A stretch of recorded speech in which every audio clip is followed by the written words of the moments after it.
John, thanks for coming on, mate. You're welcome. This is our Raw Mission podcast. Yep. Why don't you quickly introduce yourself, and we'll start there. Okay. So my name is John Warburton, and I suppose the reason why you've invited me on is due to the fact that I've worked for the last 11 years, give or take the last 6 months I haven't, but worked for the last 11 years in Doncaster, Doncaster Rovers Football Club. Came over here in the summer of 2013, and certainly didn't think I'd last 11 years, if I'm honest. But yeah, 11 years came and went, and then obviously the time came, not necessarily to leave Doncaster. It was never about leaving Doncaster. It was just that I'd obviously done the role that I'd done for a long time at the club, and an opportunity came up to go and do something else, and I obviously felt like I'd achieved quite a lot at Doncaster from a personal point of view, and then obviously what I'd achieved on behalf of the club as well.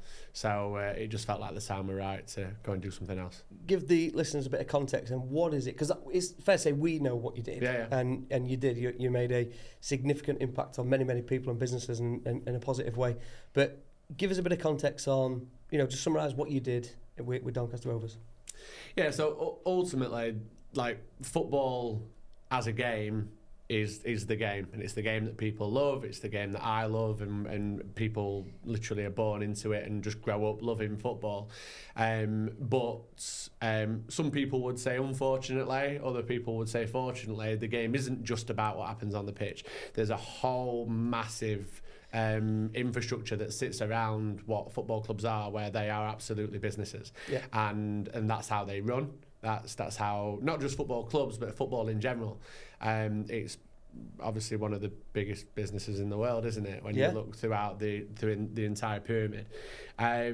So I effectively was Doncaster Rovers' commercial arm while I was there, amongst obviously all the other colleagues and teammates that I had working with me over the 11 years. But yeah, I started as commercial sales exec back in 2013, which was sort of dog's body on the phone, like absolutely trying to rattle cans and get people to come and support us. Well, back then it was a big time, wasn't it? Because we had Bellevue transition across, obviously, to the then keep up to now. I mean, it's like a general, well-held opinion throughout professional and personal supporter bases for me that I'm a curse when it comes to football. Because when I joined Doncaster in 2013, they'd just been promoted to the Championship. I joined, they got relegated in the first season. They had a couple of seasons in League One, then got relegated again. We bounced straight back under Darren Ferguson, back into League One, and had a couple of good years, and almost got back to the Championship with the playoff semi-final down at Charlton, which ran really close, which didn't quite happen. Then COVID hits. Then we got relegated again. So effectively, like in sales, you're always looking for the line to go up. Yeah. Well, on the pitch, John Warburton joins, the line went down. To a point where Doncaster Rovers, obviously still, as it stands, are still in League Two. Hold on a second, we're League Two, but we're third. Yeah, the point I'm trying to make is that I leave, and we go up. And literally, within 6 months, the best bit was, obviously, I left Doncaster, and like a week later, they signed Billy Sharp. Yeah. I'm like, so is that how it is then? Yeah, right, love. Literally, John's gone, let's go and sign like the best striker that we've been wanting for years. And now... Well, the story after that then, surely, how much money were you taking from you to Billy Sharp? Interesting that, they should have just moved it from one pot to another, is that it? So now I actually, because I know, I'm not like full, like proper mates with Billy, but I kind of know of Billy fairly well. And I messaged him like the day after he'd signed, and I was like, is that all it was going to take to get you back to Doncaster, me doing one? And he John out, Billy in. Yeah, he didn't even know that I'd left. I would argue that Doncaster Rovers fans would probably say that that's the best transfer window in Doncaster Rovers history. Warburton out, Sharp in. Listen, fingers crossed they'll do it this season. They're looking smart on the pitch, aren't they? They're doing well. Yeah, at times frustrating in front of goal, but yeah, they're doing the do. But I suppose I know you're a Blades fan. Yeah. So that must have... It must be really, impressive for you to see Billy come from Rovers to Blades back to Rovers kind of thing. That's one. But are you somewhere, near neighbours with Billy? You Sheffield lad? Yeah, with me and Billy are both Sheffield lads. Yeah, no, Billy's from not my knowledge, Billy's other side of the city. Well, not the blue side of the city. Ooh, I'm going to say, hold on. Be very careful about that.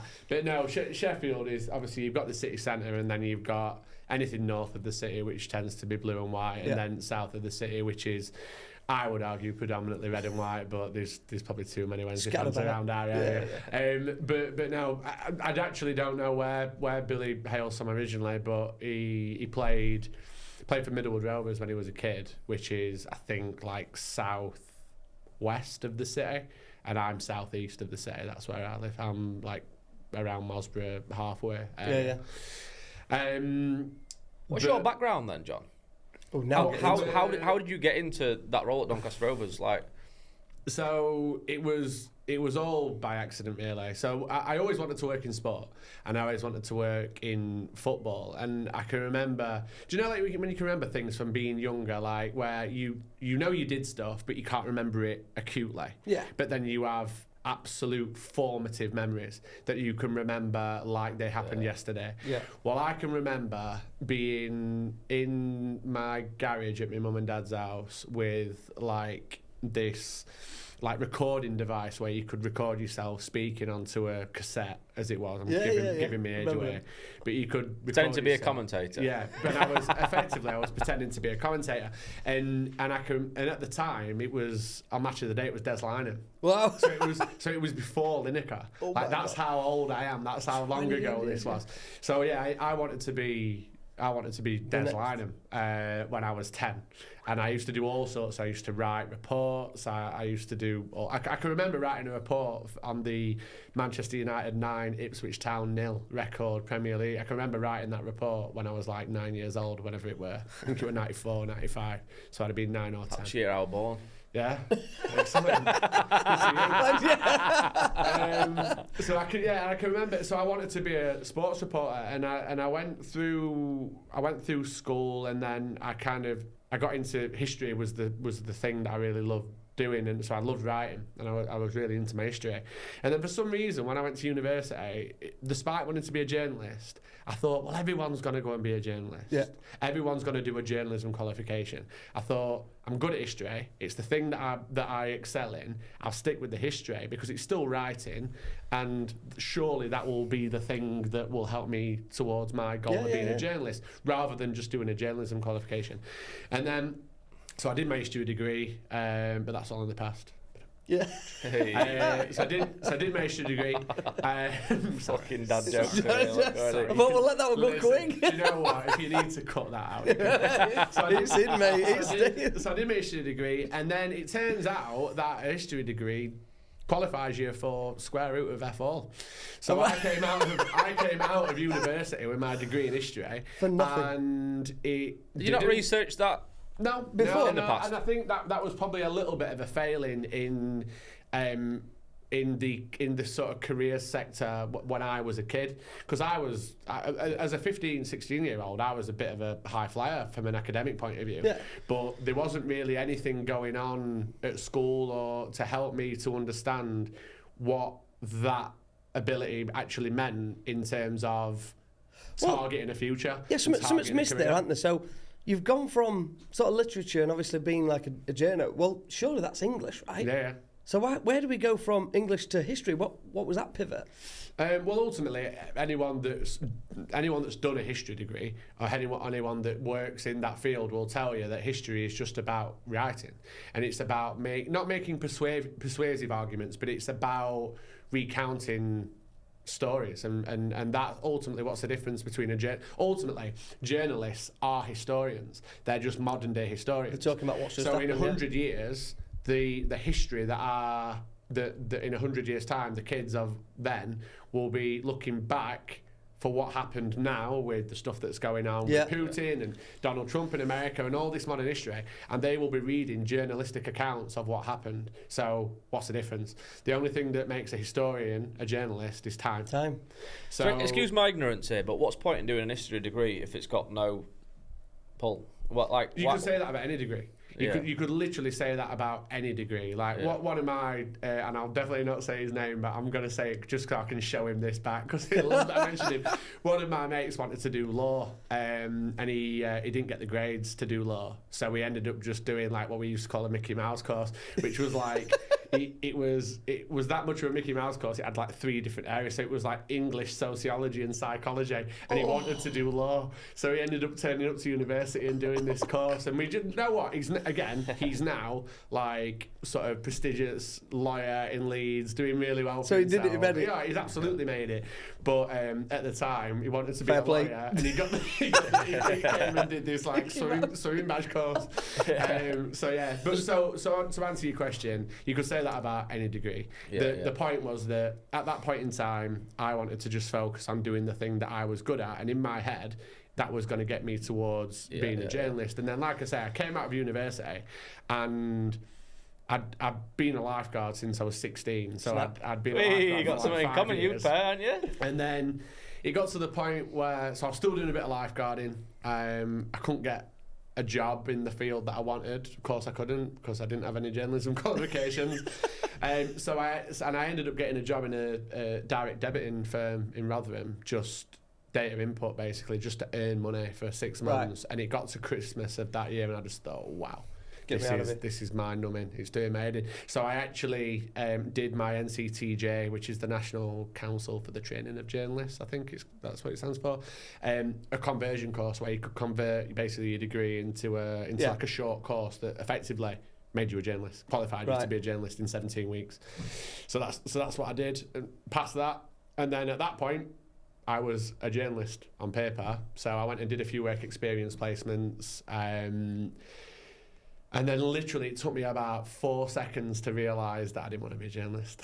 Why? Wow. Because the reason why, and I still tell this part of the story a lot, is because I wanted to be a journalist because I wanted to write stories and write true stories. Yeah. And as I started to get into journalism, I started to realise that journalists don't really tell true stories. That's not what they're asked to do, especially not when you get to the higher levels. Journalists aren't telling the truth. Journalists are telling the stories that they are being told to tell. Yeah. There's so much politics that sits around what journalism in our country looks like. You only have to look at like the way that the world is perceived through the tabloids or through the news that we get fed.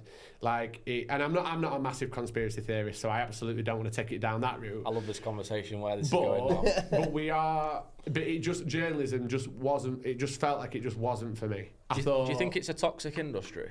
It's not my industry. I don't know it anymore. When I first got into it, it was sports journalism that I wanted to focus on, and ultimately, it's not too toxic in sports journalism. Yeah, sports is all right, but like modern news and stuff, like journalism during COVID and stuff. Yeah, I mean, you've got 6 corporations that pretty much run all the journalists and media outlets, and everywhere in the world are all getting told to say this same sort of narrative, aren't they? Yeah, I think from my point of view, and I get laughed at a lot for this, and a lot of people that are close to me sort of laugh at me for my stance on things like this. But I've got splinters in my arse like you'd never believe when it comes to conversations like this. Because as much as I like putting my opinion across when I think I'm an expert on something, and I'm not shy, and I'll stand up and say, this is something I know about, so I'll tell you about it. If I'm not an expert on something, I'm not the person that's going to sit there telling you that I know what I'm talking about when I don't. Yeah. So on that basis, I ain't got an opinion on it. No. I at that moment in time, whatever it was, 21 years ago, or when I first started out in my career, I felt as though at that moment in time that journalism wasn't the right thing for me. And then as the years have gone on, I've always looked back into the industry and thought, I'm glad that I didn't go down that route. I'm just glad that it wasn't something that I Can I just intervene there, listening to what you just said? There was a question, why history and why not English? And just by listening to you, I've just answered that. Well, historians, they will write of facts. Yeah. Not opinions. English is writing and inspiring, entertaining, more creative writing, more creative way of a situation. So you can make a boring event sound something a bit more more creative. Right? Well, interestingly, that kind of, to use a management speak term, that kind of segues onto what happened next, because the reason why I decided journalism wasn't the thing for me, and I thought, if I've got to write stories for a reason, so rather than writing the truth and writing facts, if I'm being told that I've got to write stories for a certain reason, then I may as well go and work in PR. Yeah. Because in public relations, you are literally writing stories for a reason. That's it. To make people either accept, be aware, promote it, whatever it might be. So I went and I worked for a charity for 4 years called the South Yorkshire Community Foundation, and I was their press officer. I started as press officer, and that was always my job title, but ultimately I was just like general comms across the piece. Never sales, never even touched the fundraising business development side. They had another person for that. I was literally just press officer and wrote the stories. So I'd be going out to chair aerobics classes that like old lasses were doing, where they were keeping themselves fit, or I'd be going to, I can remember once going to Kimberworth in Rotherham to an event that Brendan Ingle were guest speaker at for some kids that were doing a boxing club. So it were like 4 years of just going out and just seeing amazing, like just heartwarming, inspiring stories. And I was the one that got to write the story. But in my head, I was writing the truth. I wasn't making anything up. But I was absolutely making these stories sound as good as they could possibly be, so that when people read them, and then alongside that, we're asking for financial support so that we can help more of these projects that people either put their hand in the pocket, or so that we could use it as part of tenders for government funding contracts and local council funding contracts. And I can remember working for the charity, there was one weekend, like, because obviously Sheffield Star's every day, but Barnsley Chronicle was every Thursday, I think. Free Press was Thursday or Friday. I think it swapped between. I think it was Friday back in those days. It might have been Thursday. And then what's the other one? Other than Doncaster and Sheffield. So, and the Rotherham Advertiser. And we did this like campaign where we were the front page of all 4 newspapers on one weekend, where we just carte blanche across the lot. And that was kind of like the pinnacle of what I was trying to achieve. I wanted local publicity. And on this one weekend, we were personally, or the foundation, not me, but the South Yorkshire Community Foundation. So we were front page news on the Barnsley Chronicle, Rotherham Advertiser, Sheffield What was Star, the story? Free Press. We got some grant funding from the government. What were it called? Grassroots. It was called grassroots funding, and it was to fund worthwhile projects, and we needed to give it away. And we were trying to find worthy causes to come and get it. So we effectively had, I think we had about £100,000 to give out in funding.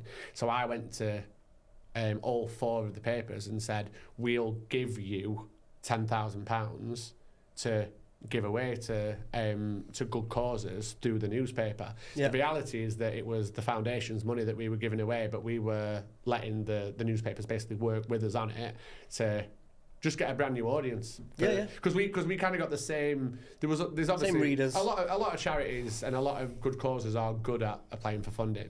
And they know what to do. They know which boxes to tick. Whereas we wanted to find new causes that really, really needed the cash, but had never had any understanding of how to access it. And in the last, since I left, which was 13 years ago now, I think. Since I left, the way that's come on has gone leaps and bounds. They've got so many new different ways of trying to access this funding that people are aware of, and the foundation are still doing great work, still exists, still.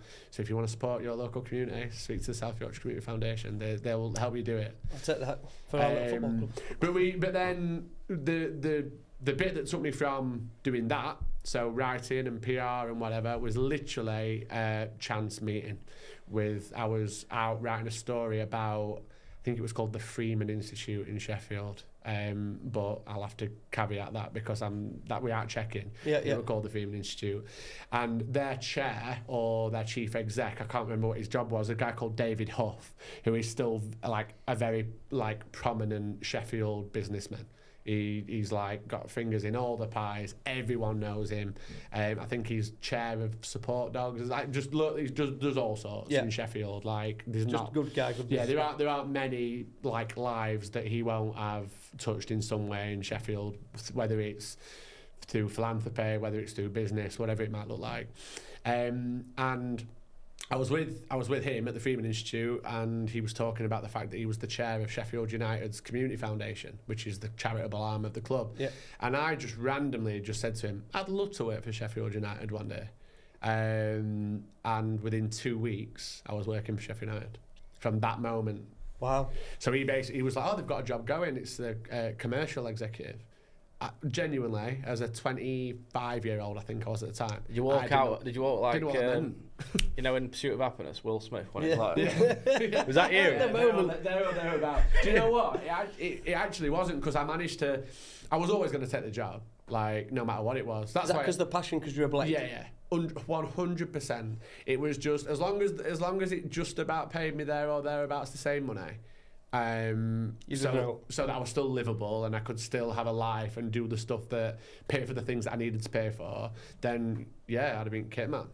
You know what I mean? Like, so genuinely, I wouldn't have seen it as a necessarily like a career path or a career progression. I'd have just seen it as, this is what I'm doing next. Yeah. And as long as it had paid me the money, I'd have gone and done it for a bit, thinking I can always get back to what I need to get back to if I need to. But why not? Yeah, and as well, that's where leaping to sales from PR and journalism didn't worry me too much.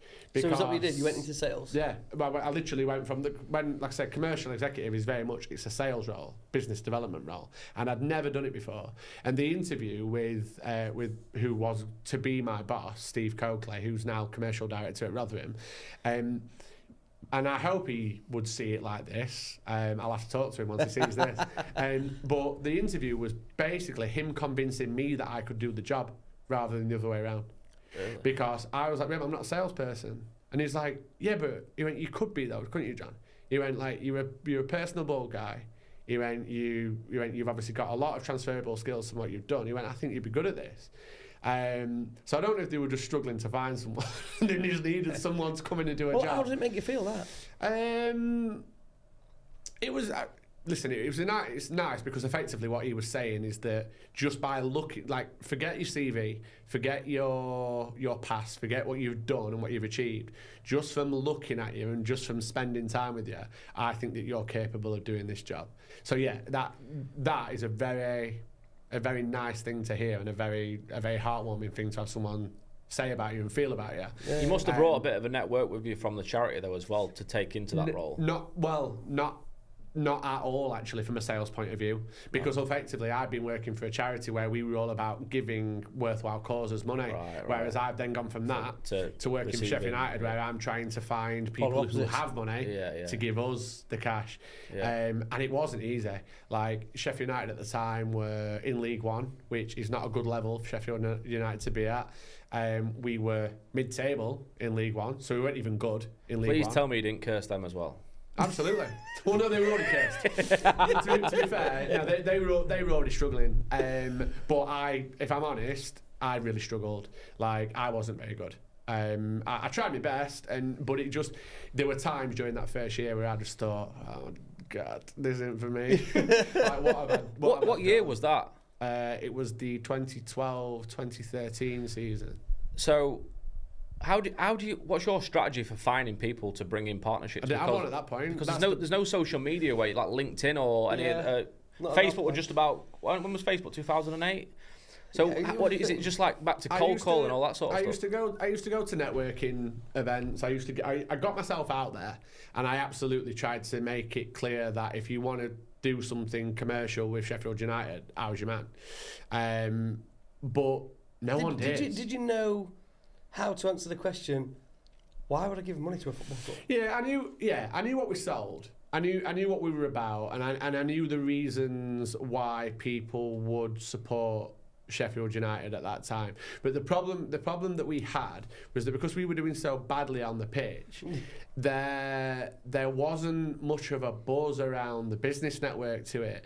So the reasons why people should do that sort of thing, to take me back a year into the Doncaster Rovers days, is that it's all about being part of a discernible and tangible network. And then there's obviously all the other bits about whether it's profile, social media, advertising boards, whatever, all that sort of stuff. But it's about being part of something and then leveraging that to push yourself forward as a business. Yeah. And because at Sheffield United at that time it was just so lackluster and they were struggling the way that they were, it made my job really hard. But then the fact that I was new to it and had never really done it before either just made it like doubly hard. And like I say, I struggled in that first year, and I think that some people might have a sort of general opinion about me that I'm a bit bravado and I'm big I am, but I will quite happily admit my failings and shortcomings as well. And in that first year at Sheffield United, I was not good at it at all. And I've always admitted that. I've always admitted that. And when I ended up leaving Sheffield United to go to Doncaster, if I'm honest, part of the reason why I left is because I thought, well, they're going to sack me soon anyway. I'm like, there's no way that I can keep up this job at Sheffield United without being able to bring the money in. Yeah. How long was you there at Sheffield United? 13 months, which is crazy because I still go back and speak to all my colleagues at Sheffield United, and fair play to the ones that are still there. I mean, they might just be doing it to be nice, but they still greet me with open arms, and I've got genuine friends for life out of that 13 months, and so it's lovely. Yeah. Because it makes it feel as though I was there for a lot longer than I was. Yeah. But then the Doncaster thing came along. So how did that happen then? So 30 months in, did you go on the hunt, or did an opportunity arise and you snapped it? No, I was approached by a recruitment consultant, and it was about March, April time. It's always a recruitment consultant. Yeah, well, no, fair play. They're like leeches. Well, straight on LinkedIn, boom. Do you know what? They've got a job to do, and in my experience, because obviously they'll be like any industry. Again, splinters straight up my ass. They'll be good and they'll be bad in any industry, and that's no different with recruitment. But in my experience, I've only ever dealt with really good ones who have got me the job. I mean, I can remember one who I absolutely ruined his weekend when he basically got me all by saying that. I think his commission off it were going to be, I think it were 5 figures, his commission. Wow. So, and I didn't quite turn the job down, but I got down to the final 3, I think. And when I rung him to tell him that I wasn't going for the interview, he was devastated. Absolutely devastated. You could hear it. Have you seen that? Have you spoken to him since? That Simpsons meme where was in grass. You can where you can see the moment where his heart breaks. Yeah. Is it Millhouse or one of the ones where Lisa turns him down? And literally, I'm speaking to this guy at the phone. I'm like, I'm so sorry, mate, but I'm not going to be going for the final interview. And I just heard this exhaling. There's 2 memes, you home going into grass, and it's heartbreaking. It was just heartbreaking, and I just I just made a decision that I couldn't. This particular, it was going to sell health and safety products on ships, and I'd have been based in North America 26 weeks out of 52. It needed to be a big salary for that. I mean, well, it was. The salary was great, and I mean, listen. Anyone that knows recruitment consultants, if he were going to be taking 5 figures, it were going to be a decent whack. But 26 weeks is a long time to spend. So what's the real reason why you turned it down then? Was it the time, or was it actually doing a job that you actually didn't really want to do because you weren't? Because at the time of the offer, you just got into sales and it weren't working. Well, no, that one. When was that? That would have been 2014. So yeah, that was maybe. Oh yeah, 2014, 2015. I've probably only been at only 2 years. When that. What year did I meet you? Oh, I don't know. I try and forget. It's been a long time, hasn't it? It was that. You should remember it. Was that year I put you on your ass at football? What happened there? Never happened. We were 5-0 there. We were 5-0, weren't it? No. Ben Hunter hat-trick and I scored 2. But you tried. I remember. Was he a good player? Was Ryan a good player? Because first day I met him, he said he was semi-pro at Notts Forest. Do you know what? Do you know what? Ryan was a good footballer. All right. Ryan was a good footballer. Yeah. I'm trying to think how I could compare him to like a. He was like a bit of a tank though, weren't you? Like up front, you had proper engine, bit of a bulldozer. Bull. Yeah. Like a Jamie Vardy type. Yeah. Just maybe not quite. Just with chunkier calves. Just a little bit chunkier. I need to get this footage out. I've got a brilliant bit of footage. My dad captured it. It was at Hillsborough, and I'll let you off. we've come in. It was the cup final. It was me and Jamie Vardy, and we've come in. I've just clean bowled him straight through like a steam train. Yeah, because obviously he's one end of pitch, I'm other. We never come together. But with the ball end, I think they had a corner. I'd come back to get it to try and get. And was he playing for Wednesday? No, Stocksbridge at the time. And you were playing for? And I think we were Roddy. I think it was a cup semi-final. But yeah, anyway, semi-final at Hillsborough. That's pretty prestigious, isn't it? Yeah, it was at Hillsborough. What final were at Wembley? Wow. And yeah, we'd got this. My dad got this brilliant footage, and I went straight through him. But he came at full speed because, as he would, hothead. Proper football. And we went straight at it, me and him. Brilliant footage. He went straight over the top of me, bundled him. But anyway, yeah. He's still doing it, isn't he? Bless him. Yeah. So we've obviously spoke about that opportunity. You potentially going to America, but how did you end up becoming there at Doncaster? So the Doncaster one was, I was approached, April time, and at that point, Sheffield United and Doncaster were both vying for promotion from League One. So Sheffield United had finally, the first season was tough, and then they started to get it together a bit, and they were doing all right. And I looked at it when I got this call from this guy and thought, do you know what? Sheffield United are probably going to get promoted. Doncaster Rovers might as well. They might not. I thought, no, we'll stick where we are. And then the last game of that season, as infamously, Trotter misses his penalty. Coppinger goes down the other end at Brentford, scores. That, again, hardened Donny Rovers fans will call me out if I'm wrong here, but my understanding was that before that goal went in, Doncaster were third, I think, or maybe second, but by scoring that goal, that meant that they leapfrogged Brentford. Bournemouth, I think, also leapfrogged Brentford, popped Brentford into third. So Bournemouth, who are now Premier League, Bournemouth and Doncaster went up 1 and 2, automatic. And then Brentford, Sheffield United, etc., went into the playoffs. And then Sheffield United lost in the playoffs. So then, Donny have gone up, Sheffield United have stayed where they are. I then got another call from a different recruitment consultant, and he said, "John, we're working on this role at Doncaster. Are you interested?" And I'm like, yeah, I am now. See your boyhood glory support. So that was it. So, and I still know what we've never really me and the first recruitment guy. We've never really talked about it. And I don't know if he holds. I don't even. Not that he's bitter. Well, to be fair, I don't know if he even knows the full story. Again, he will if he sees this. But it was nothing personal to him. I didn't really know him at the time. Like as it happens, the first recruitment guy, I've gone on to work with him over the last 11 years at Doncaster. I know him really well, and we're good pals. But the guy who ultimately placed me at Doncaster, he now works in Sydney. He's a recruitment consultant in Sydney. Fair. But you know what? Whenever a work anniversary comes down on LinkedIn, he always comments. Every year. Just to remind you. What was the comment? It was me. I did this for you. Thanks, pal. Cheers, don't ever give me a minute. So that's what it was. And then I went for a couple of interviews and then got put in. Right. Let's get into nitty gritty. We're going to get into Rovers stuff before we go way back when. Yeah. What were you doing at Rovers? You've now got the job. What is the job? So, starts off, it's commercial sales. So you're effectively, the best way that I could describe it is that greasing corporates up. Yeah, if you want to call it that. He's got to be careful with it as well. In a football club, you're obviously trying to sell stuff. You're trying to sell tickets. You're trying to sell shirts. There's all sorts of things that you're trying to sell. And the way that myself and Sean Lockwood, who obviously was head of marketing for a time and then chief operating officer, and he's now chief commercial officer, which is the role that I had before I left. Yeah. He kind of moved into a different role.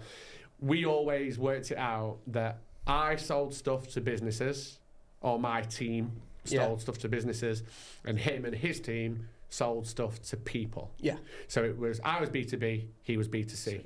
And that's the way that the relationship worked. So I was selling the advertising boards or the partnership packages or the hospitality or anything where the big sale... money stuff, isn't it? Yeah, generally anything where the sale is to a business. Yeah. That's what I was looking after. If it's a ticket in the stand or a season ticket or a shirt or whatever, something. anything fan supporter led, Sean would work on that. And then there was a little bit of a bit in the middle where there's a bit of, I suppose, a bit of a hybrid where there will be fans who are businesses and there'll be businesses who are fans, and there's that middle ground. But effectively, that was it. And we, in the first year, Doncaster were back in the Championship, so hospitality was all right. Like, people wanted to come and watch Leicester and Forest and Leeds. So you've joined here. Yeah, exactly. So we had something, hospitality wise, we had something like really tangible to sell. What we probably didn't have at that time is we didn't have a loyal fan base. No, not absolutely not. I can't be caught saying something like that. He's very well media trained, isn't he? I'm trying to say, is journalism toxic? He just won't buy. He's too well media trained. No, listen. Donny's it's a big town, but it's a very small city. So compared to like Sheffield, where the population is completely different, it's a very small fan base compared, because like. And this is the reason, obviously, we got in with Donny Rovers, was because a young child now in Doncaster will easily be inspired by his peers, his mum and dad, and he'll say, we're going to get you a Leeds United shirt, or we're going to get you a Man United shirt, or a Sheffield United shirt, or it might be a Chef Wednesday shirt, or a Hull City shirt. It's very rarely a local Doncaster Rovers shirt, and it's because the fan base has also been that poor, it's been diluted by the success of the other clubs.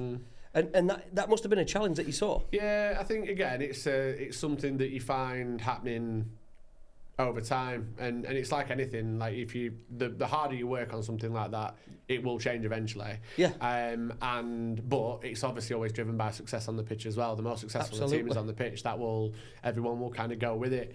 Listen, I suppose it was player influence as well. Yeah. If you look at Rovers in terms of like heroes of a club, you can aim it on one hand. Really? Well, again, it's not media training. This is genuinely how I feel. That depends who you ask. Because obviously, in 11 years, I got to know a lot of absolute hardened, die-hard Doncaster Rovers fans. And when you're growing up as a football fan, you're 5, 6, 7 years old. You don't know the difference between Lionel Messi and Ian Snodin. Like, Snodden's got to mention. You know what I mean? Yeah. So I went to America with him. I've gone with Ian rather than Glenn. But the point being made that when you're a kid growing up, you can't tell the difference between that. All you see is they're just your heroes. That hero at that point, yeah. So I don't know if I'd agree with what you're saying in terms of the legend status. When you think about it, it's a case of like families have. Be it they're eating at home around the dinner table, and they'll have their local jersey on, their local shirts of their local football club. Yeah. But there is also a deep-rooted passion. It comes from success. It comes from the trophy cabinet. Remember when we met and we said, let's kit this room out and let's really inspire these fans and give them a stadium tour, and we'll finish it off in our trophy room. And you sat there going, okay, I'll sit and wait. How many trophies have the club got that can really inspire the fans? And it's upsetting. Yeah, again, though. It comes back to history again, though, doesn't it? It's like you said, why do people buy a Leeds shirt? Great history of the club. Man United, great history at the club. Well, again, he's gonna caveat this because Donny Rovers have got a lot of history. Yeah. Bellevue has got a lot of history. The pitch won't transfer to Wembley. I think what you're saying though, and your outlook on it, that's never meant anything to me as a football fan, because the last major trophy that Sheffield United won was in 1925, FA Cup against Cardiff City. Yeah. Now, I wasn't here at that point. I might be old, but I'm not that old. So when I'm growing up as a kid, and I'm getting into my football and loving my football, I'm not loving football because of a trophy cabinet. I'm loving football because my dad took me from being 4 years old. Yeah. I can remember being on the carp as a 4 or 5 year old before they had seats. I can remember standing and sit on the railing, running up and down. And I can remember having heroes. That's what it was. It's not about trophies. It's about people. It's about heroes. It's the heroes. So when I'm growing up, Brian Deane is my hero. Like, I absolutely adored him. Like Alan Kelly. So Alan Kelly was an Irish goalkeeper, although I think he's from Preston or Blackburn. But he but he played for Ireland. And I loved him that much that when I was 9, I renounced my English heritage and I was Irish because I wanted to be Alan Kelly. And I was like, so no, in the 1994 World Cup when England didn't get to the World Cup, but Ireland did. Weren't a problem for me because I was Irish at that point. Wow, 100%. Didn't know that. I had the Irish shirt on my wall. No way. I'd got signed photos of Alan Kelly all over the place. Have Honestly, you met him? I was never met Alan Kelly. And the power of the network. Seriously, make it happen. We need to make this happen. I remember I went to Wembley to watch. I think it was to watch Preston in a playoff final a few years ago, and Alan Kelly was on their bench. I think he was their goalkeeping coach, and literally, I wasn't watching the game. I was just staring at Alan Kelly. I can remember I once went to a Sheffield United goalkeeper course in Chesterfield, and like a sports centre in Chesterfield, and there were like 30 kids there. And Alan Kelly and Billy Mercer. Billy Mercer was Sheffield United's sub-goalkeeper. 15 kids went with Alan Kelly and 15 kids went with Billy Mercer, and I went with Billy Mercer, and I was inconsolable. Like, nothing you didn't have a choice. But we literally just went, oh, you that side, go with Alan. Oh, you that side, go with Billy. And I'm like, well, what now? Just got it with him. I'm there with me Alan Kelly tattoo on my chest, like Alan Partridge. I love you, Alan. Please, Alan.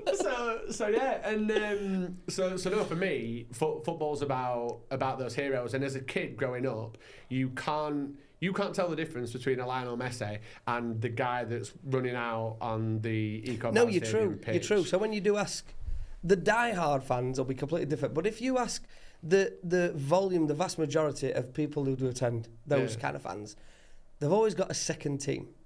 And we know some kids at an old sport, Man United, but the second team's Rovers because they live here. They love football. But who are their local heroes? Who do they actually look up to? And that's... Look, they're always going to be players, of course, though. We can name them through, and obviously Cops was the biggest one of this era, that they are, he's got that true testament, he's done that, he's done it, and that will change the story for the future. Yeah. So he's now the new history, the modern history for the club. But I think it's, with anything like that, it's longevity, and it's if you've got a player that, like Billy became a Rovers legend, but Billy's been a legend wherever he's been. Yeah. Like, Scunthorpe fans see Billy as a Scunthorpe legend. Yeah. Like, Southampton absolutely love him as a Southampton legend. So sometimes it's... But then I suppose I've gone back on my point there, because at Southampton he wasn't there that long, so there was no longevity there.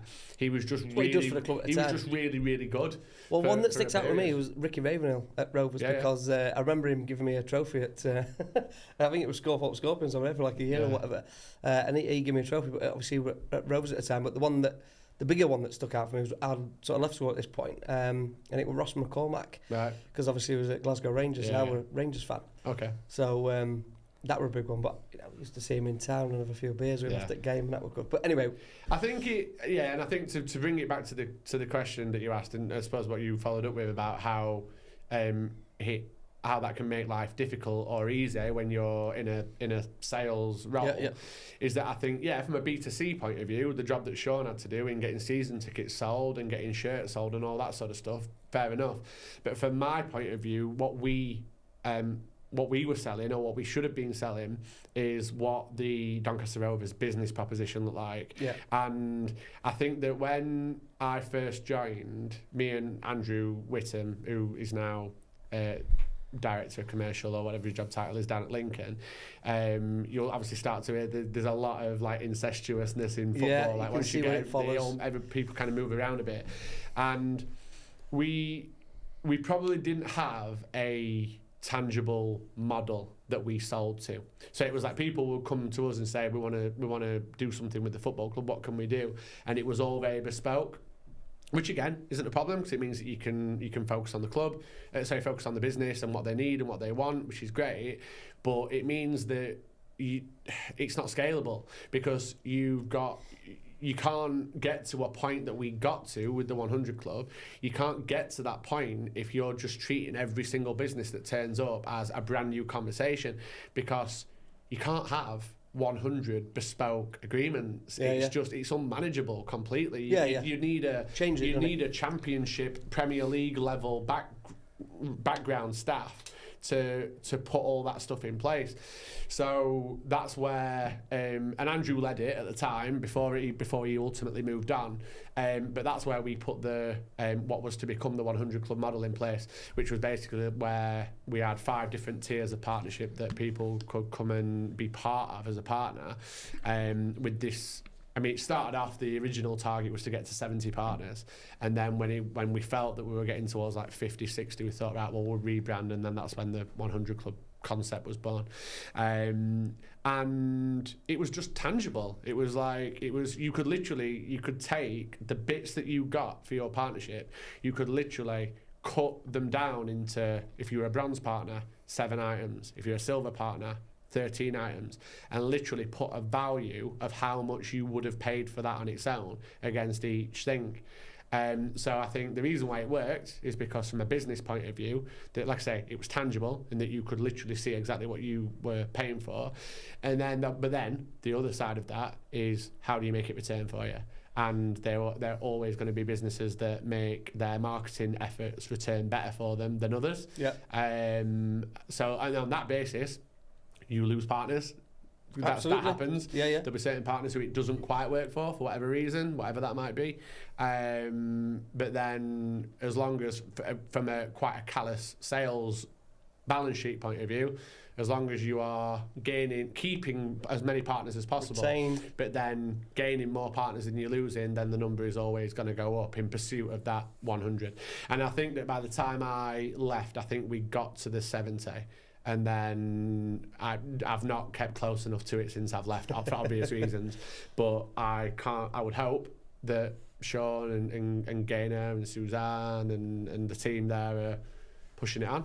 And hopefully to get to that 100 mark. Cause it's quite a tough role to fill, because you've obviously built such good relationships up with your partners over that. Yeah. Was it 11 years, you say? Yeah, 11 years. 11 years. Like, going into that role now, and, you know, they've not got John there. That must be quite hard for someone else filling that role, right? Because you did obviously such a good job there. Again, it's those splinters.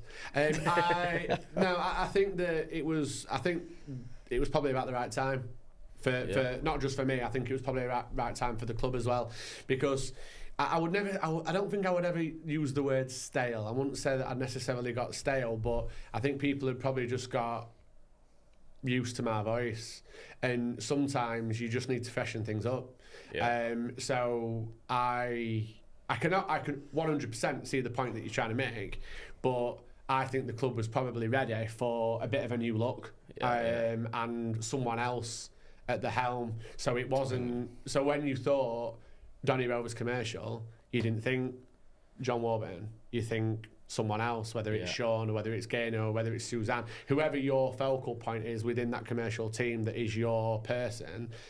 They're the front foot of Doncaster Rovers now, and I think the club were ready for it. So because I'd been there a long time, and you can just get a little bit punch drunk with stuff, where you've just been doing it for ages, and you're like, do you know what? I need a bit of a buzz and a bit of a shake up, and so I'm sure that for any perceived negatives that you're referencing, I'm sure there's just as many actual positives. Well, that's because obviously there's a personal aspect to that, and then there's the business aspect. I mean, for whatever reason's good or right, you've got to see the positives in every action, right? And that's just the way it is. But that's equally the same as a footballer.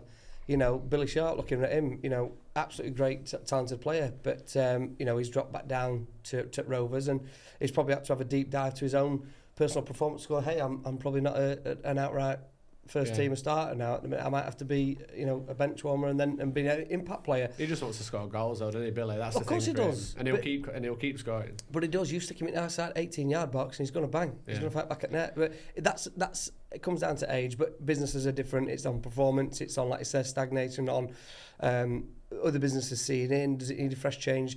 age is a big thing. You know, there's new, fresh blood coming through, and if they needed fresh breed of guidance or leadership, then completely. And one thing I would say is that because again, what I've tried to do there is I've tried to show a level of humility, and that I'm trying, and that's genuinely how I feel about it.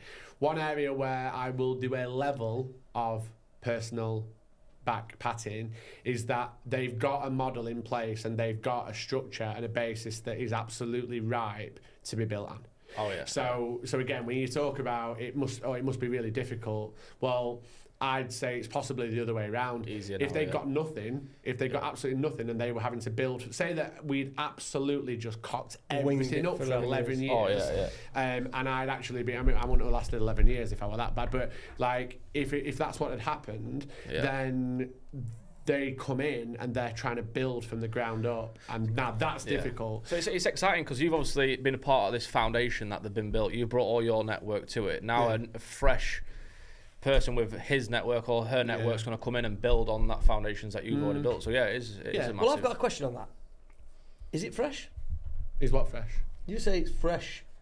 No, you don't. What do you mean by fresh? Someone fresh coming into that role to build on the foundation that John and his team have built, the Club 100. Yeah, so obviously John and I know it's not fresh, is it? It's recruitment within the club. So So you'll be thinking, someone's new and it's going to take over the job role. Yes, that's happening, but it's not fresh, is it? It's someone who's already within the club. Has come into the team. It depends how you quantify fresh, because like they absolutely, as much as.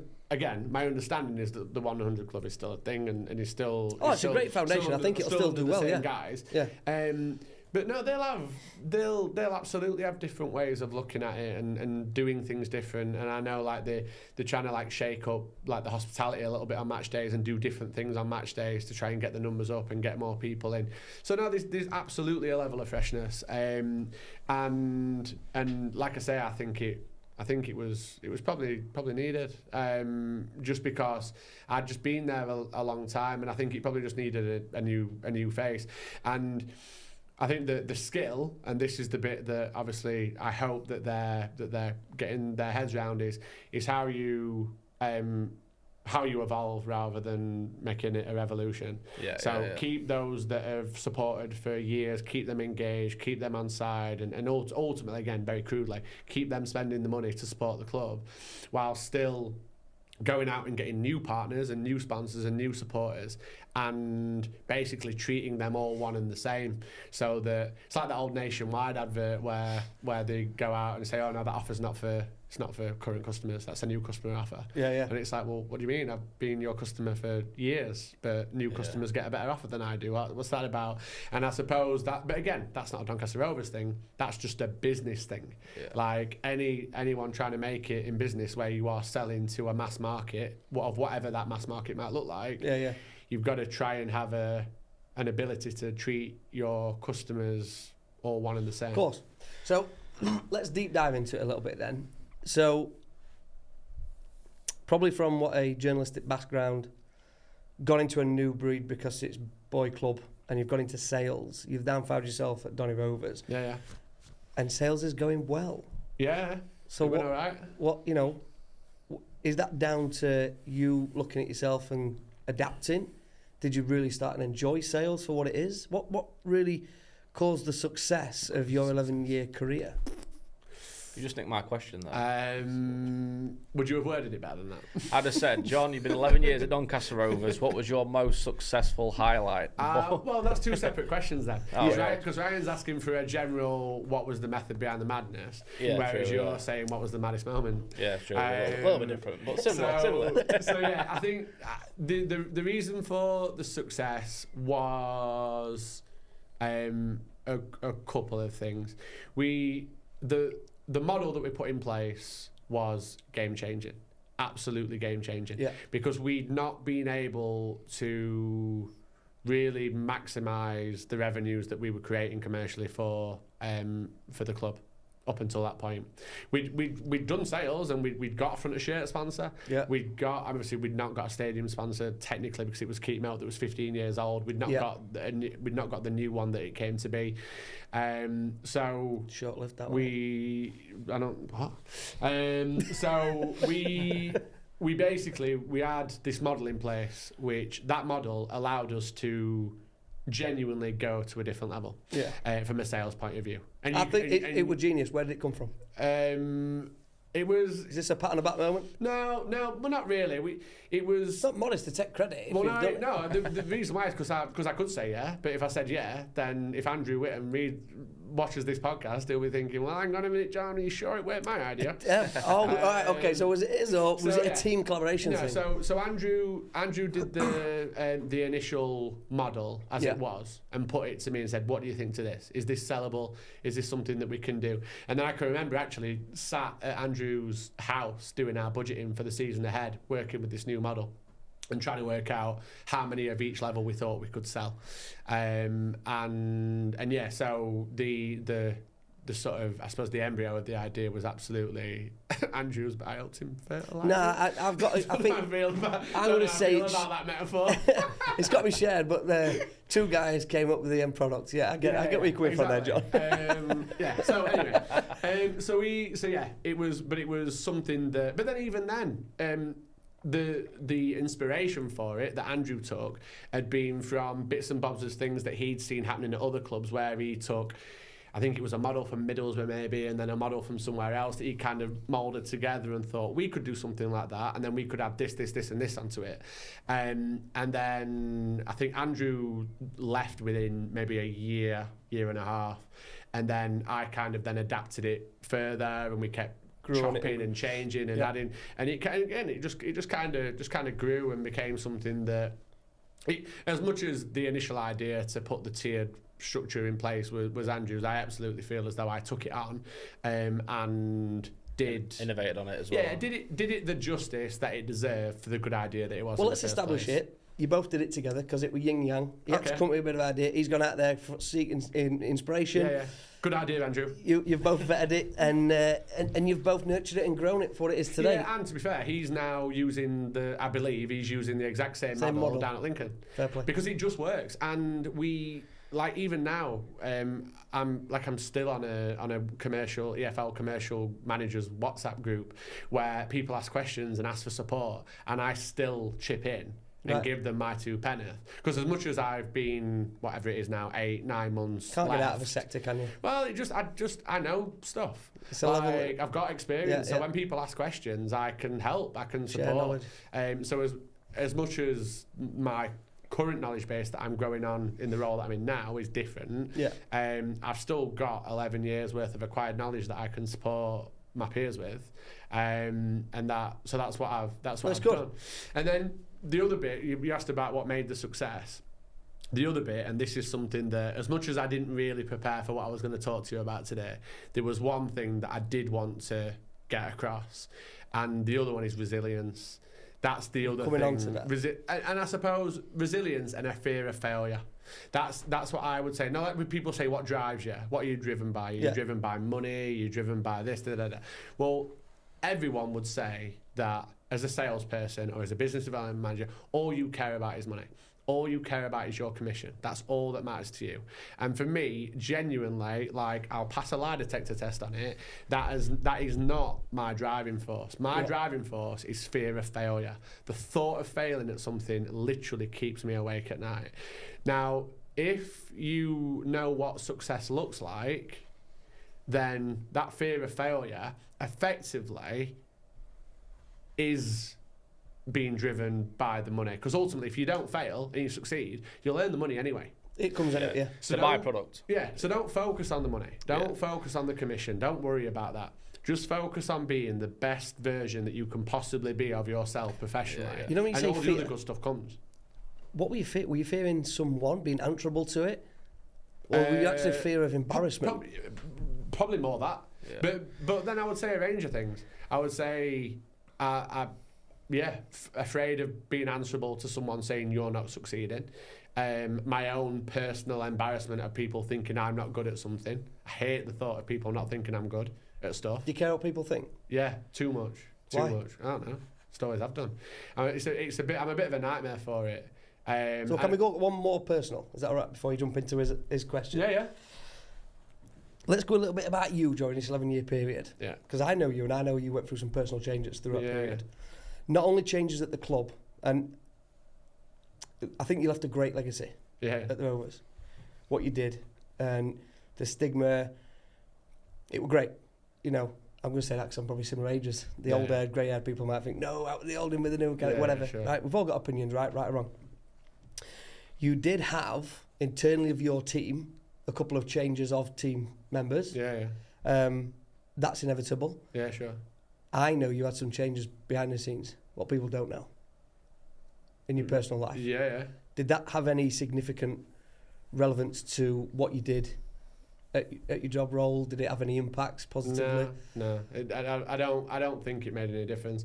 I just ultimately, from a working point of view, I always was quite driven in terms of, I've always been target driven. Yeah. And I know this kind of just again brings it just straight back to talking about a balance sheet, but I've always just been quite target driven. Yeah. So I've just sort of put my head down and done and achieved what I needed to achieve, and I suppose quite proud to have achieved targets throughout my 11 years of being at Doncaster Rovers, and we did. I think there was what was it? I think it was the year after COVID where I think or maybe the year after, where we, in my opinion, we set ourselves a commercial target that was a bit too high. Okay. And I made that clear to everyone at the time. Was this your target? Yeah, well, the commercial team's target. And I can remember making clear, in my opinion, that it was a stretch target, and if we achieved that, then we were absolutely smashing it. Yeah. And we didn't quite achieve it. We did increase our revenues year on year by a really hefty sum, but we didn't quite hit the target that we were meant to hit. It's not a fail though, is it? I mean, it's what it is. It just targets are there to be, to aim at. If you get 80% there, it's still a success. Yeah, of course. And that's obviously the way that I felt about it. So no, I've always just been quite sort of tunnel vision when it comes to just making sure that whatever's going off. Yeah.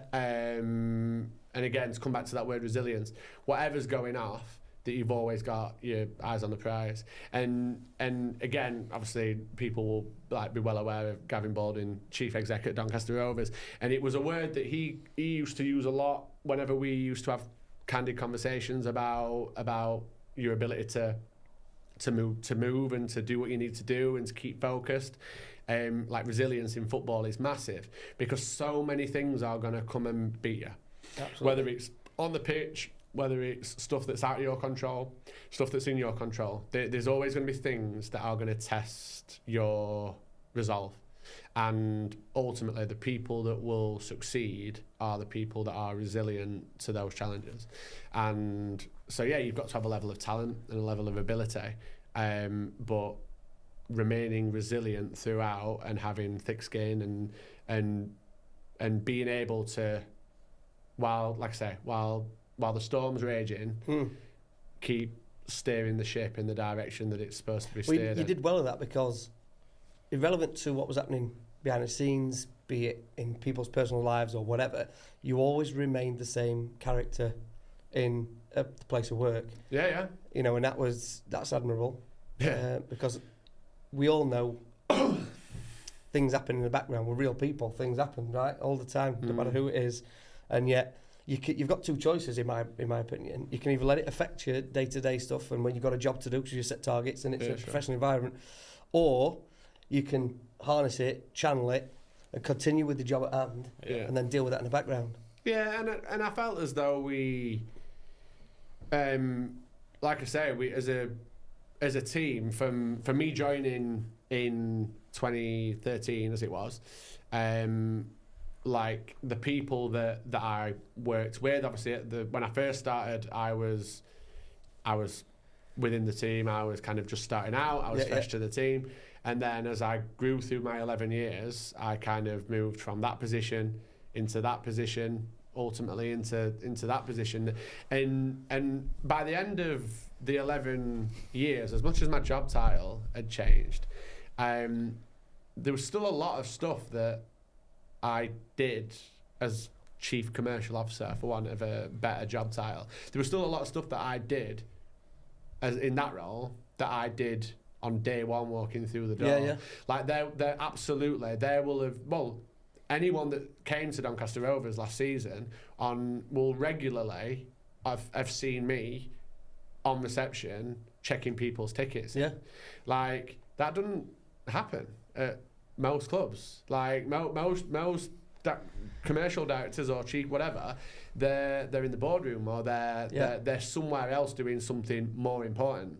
But to me, what's more important than making sure that the people who are turning up on a Saturday or a Tuesday night arrive to a friendly face and leave. You were switched on. With a You friendly were there. face. You were here. You were there. You were making sure people were on the pitch. You were meet and greet and things like that. And it were great. So Question for you as well. go on then. Go straight into. So you just spoke about resilience, your mindset, fear of failure. Fear of failure. How did you lead and inspire your team, to have that same mentality? I think what I tried to do in terms of the way that I did my job and the way that I went about the crux of being a business development manager or being a salesman is to lead by example and effectively show the way that I thought it should be done, the way that I thought our product and what we offered, the way that I thought it should be put across, and the way that ultimately it should be sold to businesses. And hopefully, from the level of impact that I had on various people that I work with, whether that was working up or working down, because again, you talk about management, I'm not necessarily one for just managing and influencing people, the people that are, again, in inverted commas, underneath you, those that you line manage. You can influence everyone within an organisation, you can influence up, you can influence sideways and down. Yeah. So I just tried to, from a professional business level point of view, just tried to be really, really good at what I was doing in the hope that other people would look at it and think there absolutely will have been areas of the way that I did things that people weren't all about and they wanted to bring their own slant to it, and hopefully and I would imagine that's what the guys at Doncaster Rovers will be doing now. But then the other side of it, which I suppose from on a not the professional side, but more on a personal side, is I always just tried to just be like happy, smiley, nice, energetic, like always there for people. Always, if someone wanted to unload or wanted to express a concern or whatever, always happy to have conversations and kind of just be a bit open to that. You were approachable. Sort of stuff. Yeah, try. And you were real. Well, that's why he obviously wanted to hire you at United. Like the guy, he wasn't even in sales. No. He said to you straight away, he said, you're personable, I think you can fit the bill. I can remember once, and this is an interesting, however people might see this about me, and certainly it's how I see myself, is that I was once told in a meeting by someone who is no longer at Doncaster Rovers, just a former colleague from the past.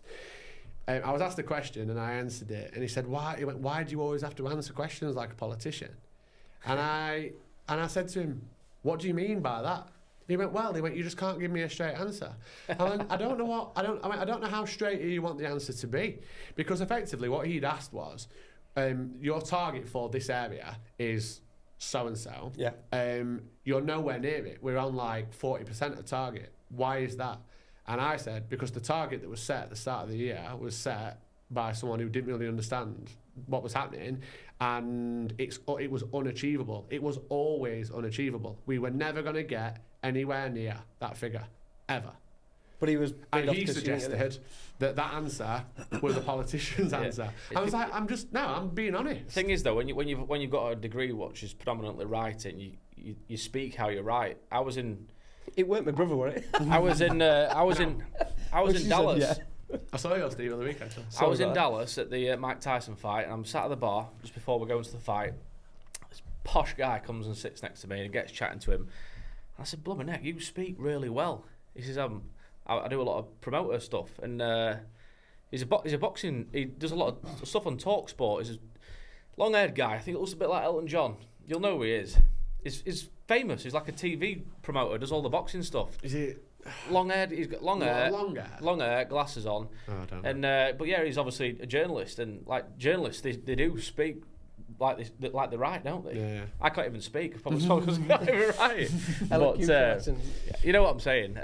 But then the way that I dealt with that was, I was like, well, no, like I'm not giving you I'm giving you the truth. This is the honest truth. And then what we did that summer, because I thought to myself, hang on a minute, I can't be having someone, because again, this is an open forum in front of other colleagues where I'm basically being talked down. See, that's how I'd have answered it. So I said, no, we were never going to hit that target. It was set. I wasn't the one that set it, because this was kind of like after, I think this was just after Andrew had left. Right. It wasn't me that had set the target. So I was like, so then when it came around to me doing the budgeting that summer, I was like, right, I'll tell you what then. I'll do the budgeting now. Yeah. And that target, that was whatever it was, I cut that target in half. Yeah. Because I knew we were never going to hit it. So I got it down to a level where I knew it was achievable to hit it. And then the overall target stayed the same, but I just put the extra money somewhere else where I knew we could achieve it. Yeah. And then, lo and behold, we got to the end of that season, the first season where it was me that had managed the budgeting, and we hit target.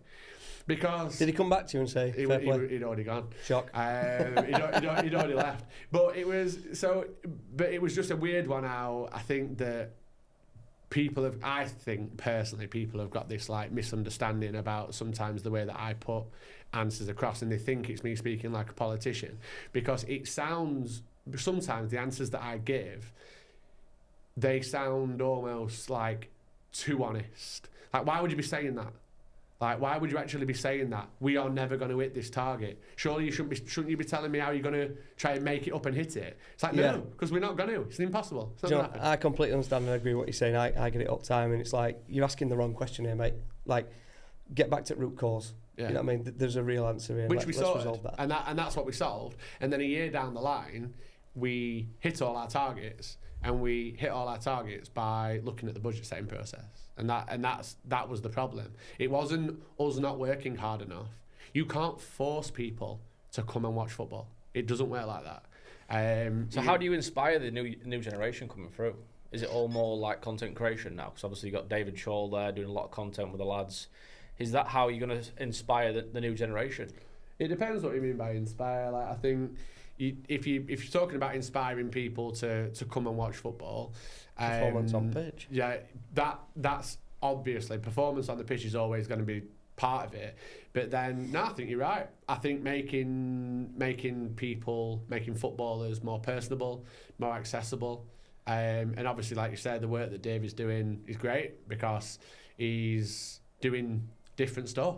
Like getting players doing little like carpool bits where they're answering questions while they're driving to work, and it's engaging content that is just different from here's this 2-minute highlight package. And I think it's bringing a club to the people, isn't it? That's what it is, rather than people going out the daily duties and forgetting about the club because you've got to go to the club to see the football.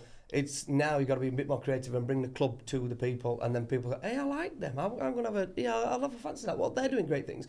That's going to happen. But if, let's say your son, Evan, 8 years old, he's seen this content of some of the players at, Rovers having a laugh and having a crack, they're going to be instantly become their heroes. Like, how did... What is it, Alan Kelly? Alan Kelly. So how did he become your hero? By being really, really good at football. Yeah, there you go. So you could only really watch it on the TV back then, but obviously kids have got the opportunity now with social media where they can engage with the players and they can become their heroes through really good content creation. Well, no pressure today with him, but he better get some clips of Billy Sharp banging them in. It can be a poison chalice though, can't it? It's like with it, like the way that the world is going, it offers as many pitfalls as it offers possibilities. Yeah. That's the thing. So and that's why footballers and you know what, just celebrity culture in general. That's why one minute you're getting your absolute top of the pops, and you are the best thing since sliced bread, and then overnight you can just be chopped in half, and you are no one, and your chip wrapper, and that it's callous, like it's the way that the world works now. It's ruthless. Yeah, it's completely. Right. What is your, just at Rovers then, what were your lowest moment? Oof. Do you know what? Probably. When he cursed the club 3 times. Yeah. There wasn't a moment. 11 years. No, I think. Whole decade. Because I'd loved it so much, because I'd loved working at Doncaster so much, it was probably the moment that I realised it was time to leave. Because when was that? When? Yeah.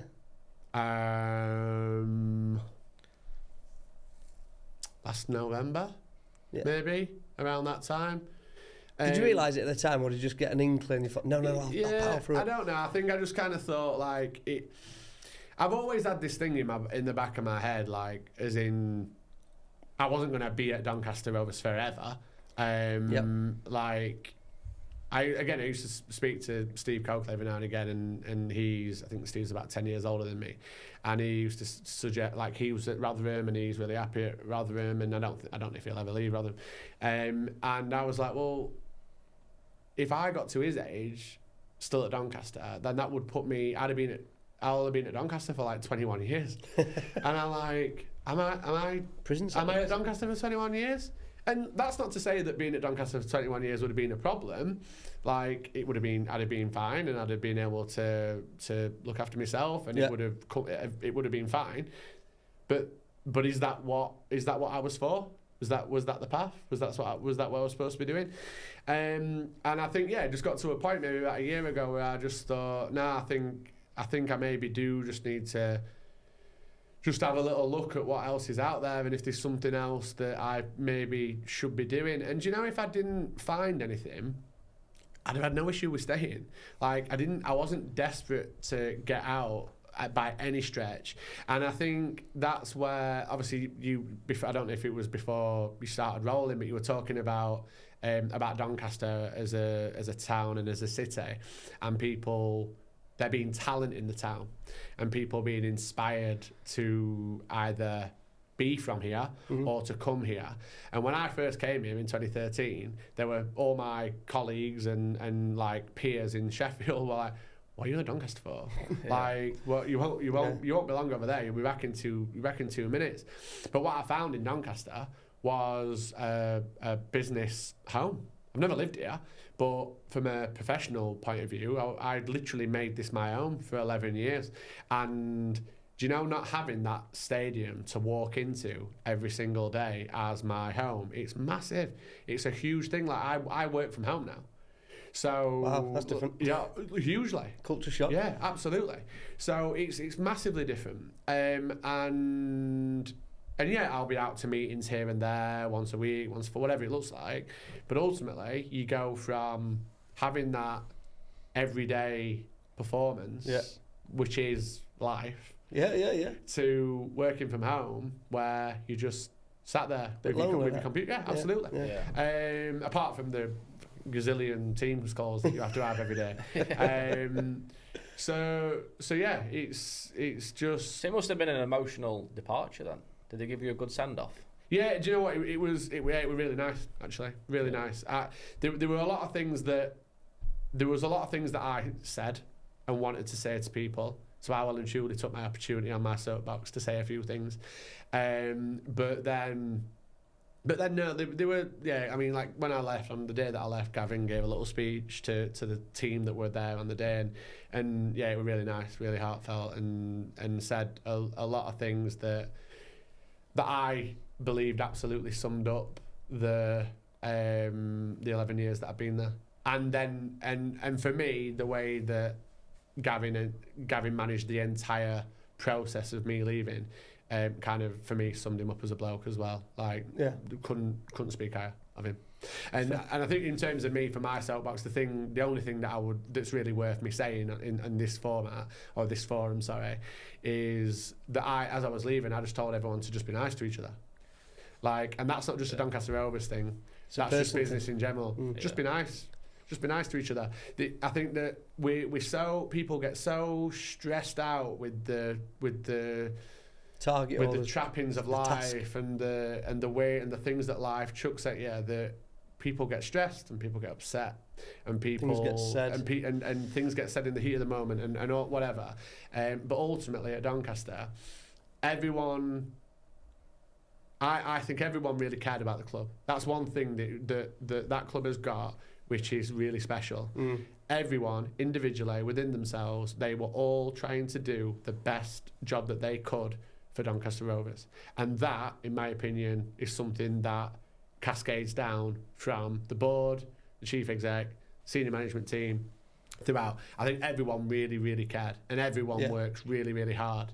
But inevitably, there will always be friction in any workplace. There will always be this department that's trying to achieve the best it can, this department trying to achieve the best that it can, and those two things aren't conducive.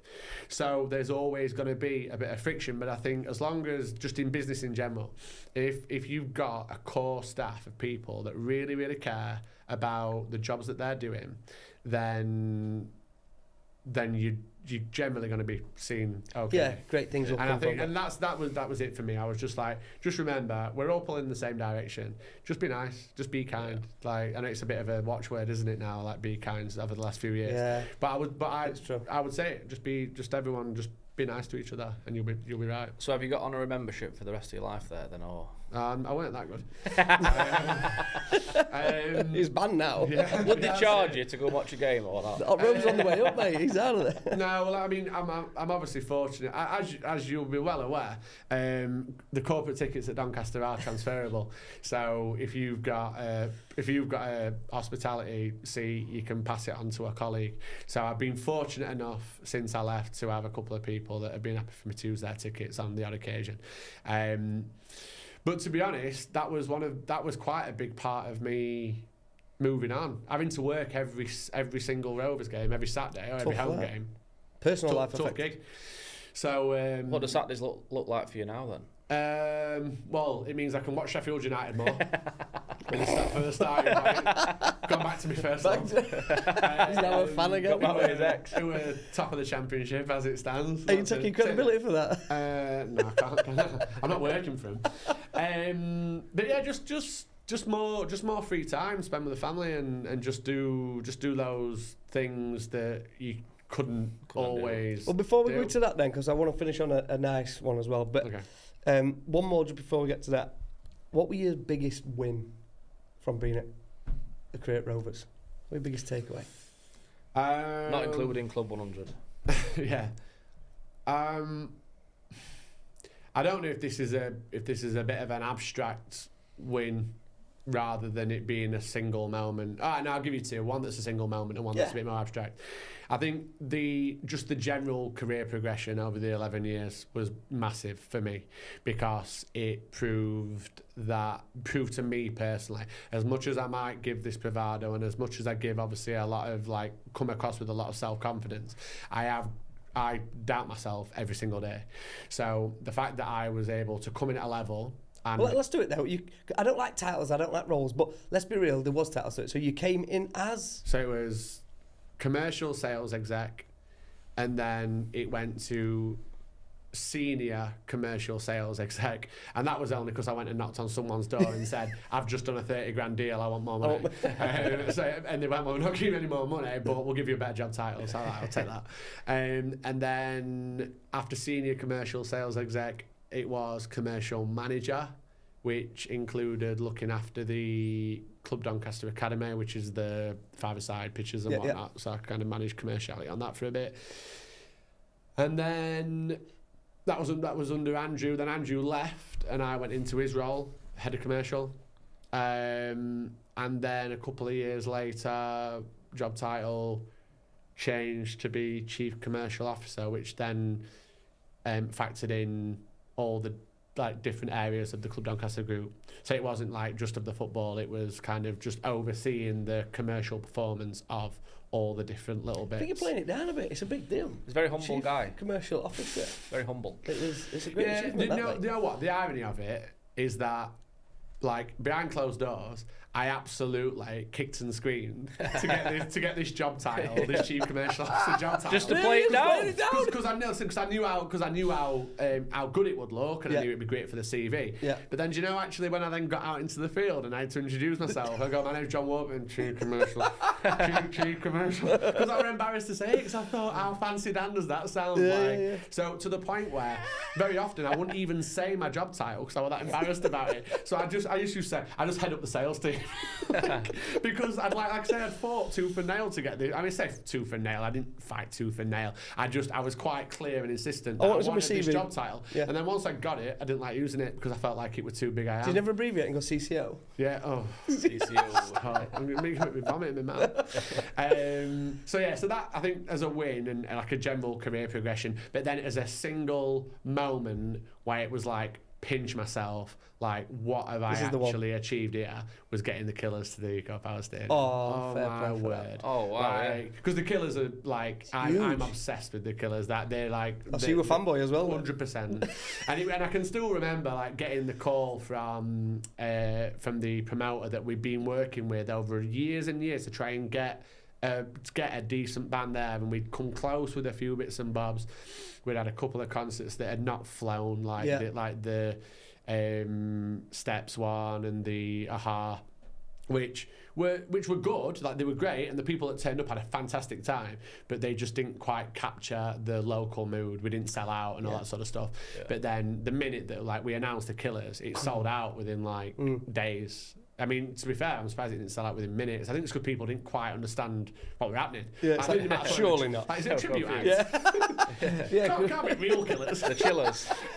Done it. So yeah, we got the Killers, and like I say, I can just remember like on one of the sound check days where I was sat up in the Pink Gods. In the what you call it? What am I trying to say? The control room. Control room. Where all the CCTVs and whatnot, and I'm just sat there and I'm just watching Brandon Flowers just walk across the pitch towards us, and I'm like, I've wanted to. No, like you talk about humility. Yeah.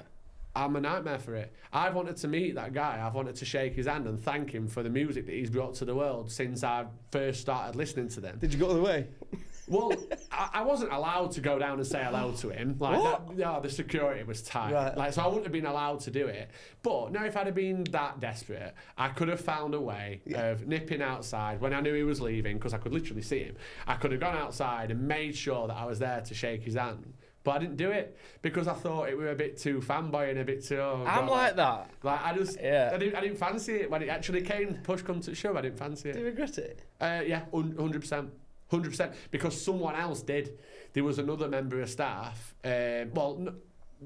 peripheral member of staff. It weren't like what core team. It was like, and someone who like steward. Or something. No, I'm not stewarding him up. No, it was just someone who was attached to the club, and he absolutely. I can remember watching it on CCTV and seeing him shake his hand, and I thought, me. Why not gone down and done that? So yeah, that's probably the biggest like pinch me moment, getting the Killers there. That were fantastic. Fair play, mate. But you've obviously got that networks takeaway with you as well. I saw a quote on LinkedIn the other day that says your net worth is your network. Yeah. And obviously, whatever role you go into now, you've got that massive network of 11 years of people that you've been working with, which is massive to go into any role, isn't it? Yeah, and I'm not. I'm not trying to sell to any of them because it's just a completely different gig what I'm doing now. Like different audiences. Yeah, different audience and different types of businesses that will want to work with a national footprint, really. Yeah. Which means that it's not like I'm going back to sort of dip into companies that I've worked with previously. Inevitably, one day down the line, there might be a level of crossover, but it's not really worked out like that so far. We're doing what we're doing, and we've got pretty exciting things coming Well, up. let's just touch a little bit on it then. Yeah. Just say what you're doing now, and then we'll jump into the bit of family stuff that now actually you're able to do as a result of this move. So I'm head of commercial at the National League, which is or the Vanarama National League. The head of commercial. Yeah, let's make sure we get Vanarama. Probably should include the sponsor.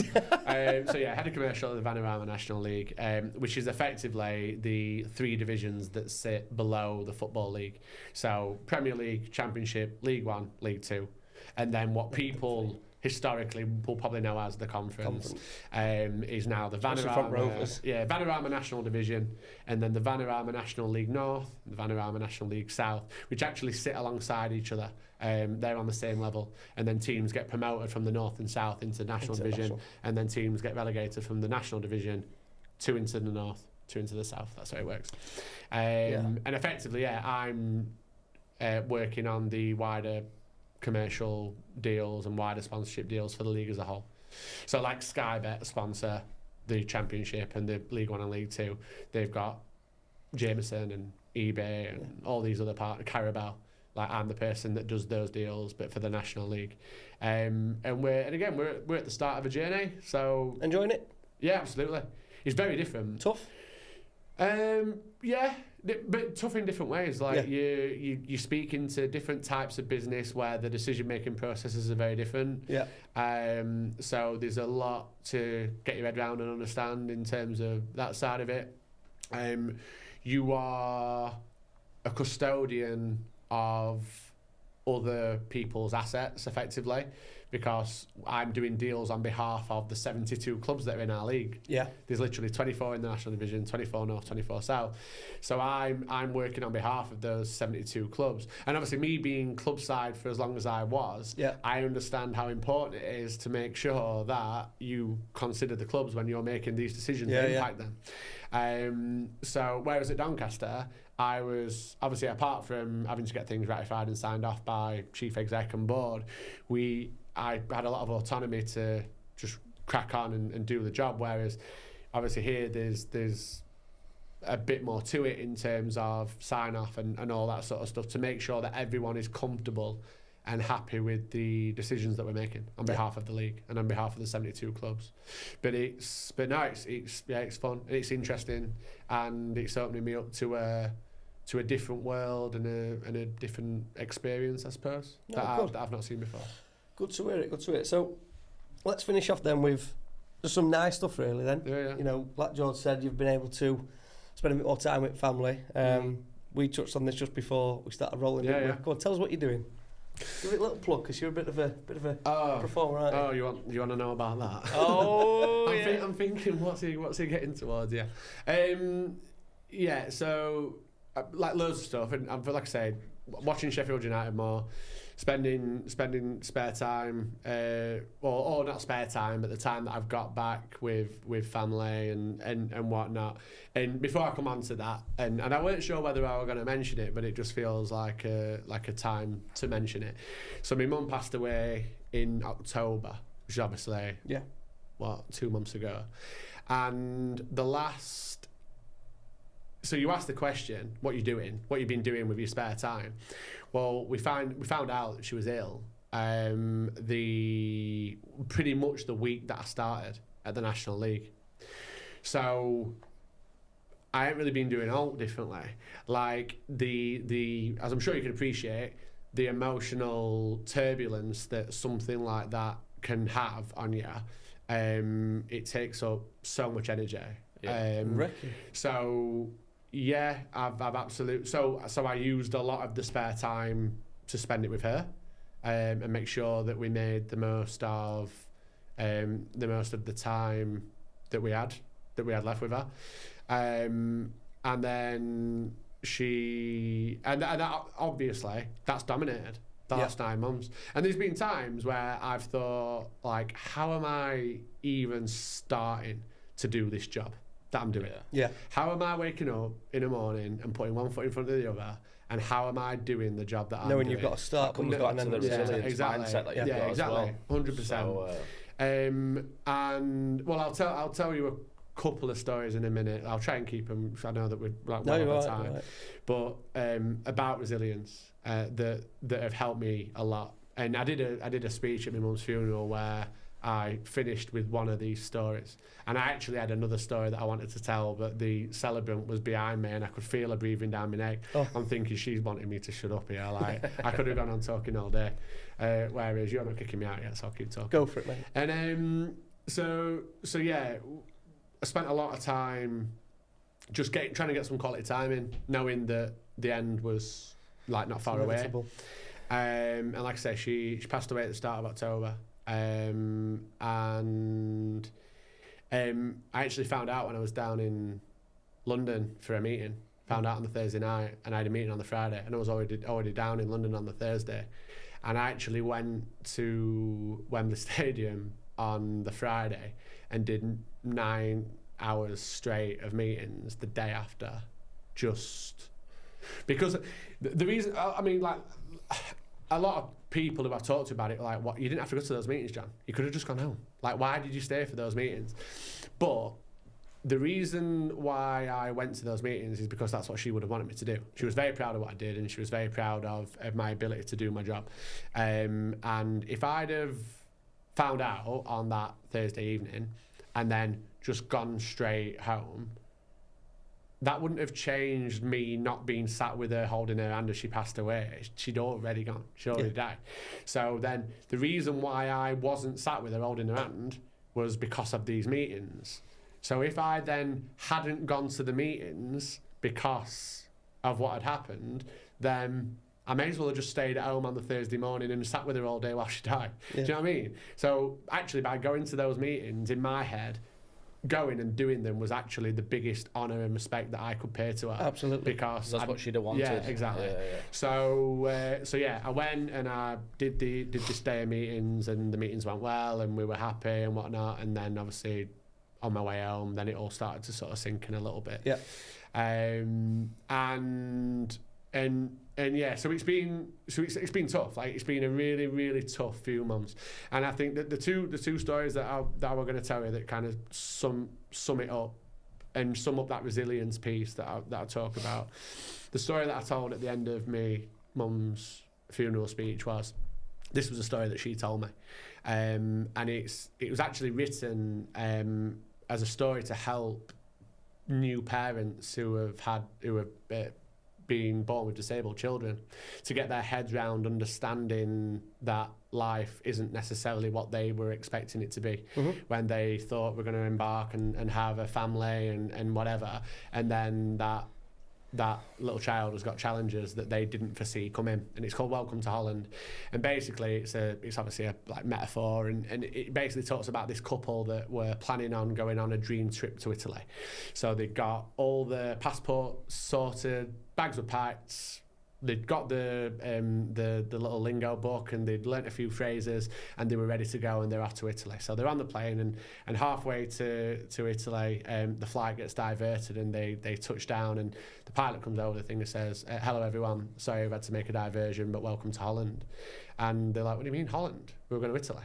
So they've spoke to the air steward, and he's like, "Yeah, I'm sorry, we've had to divert past, and we've got to stay here." And they're gutted. They're absolutely devastated, because they were going to Italy. That's where they should have been going. And the first couple of days, they're completely mourning the fact that they're not in Italy. All they can think about is that they're not on the gondola, and they're not doing that weird photo where you hold up the Leaning Tower of Pisa, and they're not eating ice cream, and they're not eating pizza. And they're devastated. They shouldn't be in Holland. And then after a day or two, they start to realise that actually Holland's not that bad. Holland's got a lot of really good things to it itself. So Holland's got tulips, Holland's got windmills, Holland's got Rembrandts, Holland's got all of its own culture and its own history to be enjoyed itself. And before you know it, they actually start to realise that they're actually really lucky to be in Holland. And yeah, they'll always mourn not being in Italy, but they will get their heads around the fact that unfortunately that's somewhere that they won't be able to go, but they're going to make sure that for whatever time they've got, they're going to make sure that they enjoy Holland. And that's the way that I finished my mum's funeral speech, because basically what I was saying to people was, yeah, we all wanted to go to Italy. We all wanted to go to Italy with my mum, but we can't. So we need to make sure that in her honour got to make sure that we enjoy Holland, because that's what she'd wanted, and that's the sort of person she was. And the fact that she told me that story, like it almost felt as though I'm not a religious person really. She told you without telling you that. But she told me that story, and it kind of felt quite quite religious in terms of almost like a disciple type thing, where like she's told me this story so that I can tell everyone else to help them deal with the pain and the hurt of what we're dealing with. So that must have been a good honour to obviously tell that story at her funeral. Yeah, my dad went first because he's the same. You can't get a microphone off him either. So my dad went first, and he did his bit, and he talked for too long. Which you were breathing down his throat. Yeah, absolutely. Which meant that I then didn't get long enough to talk either. Well, go on, do it now. What was your second one? So my second one again actually plays into that story and coming out of the speech. So as I at the wake and whatnot, people were like saying, "I don't know how you've done that. I don't know how you've done that. You've stood for 10 minutes. You've not cracked. You've not started crying.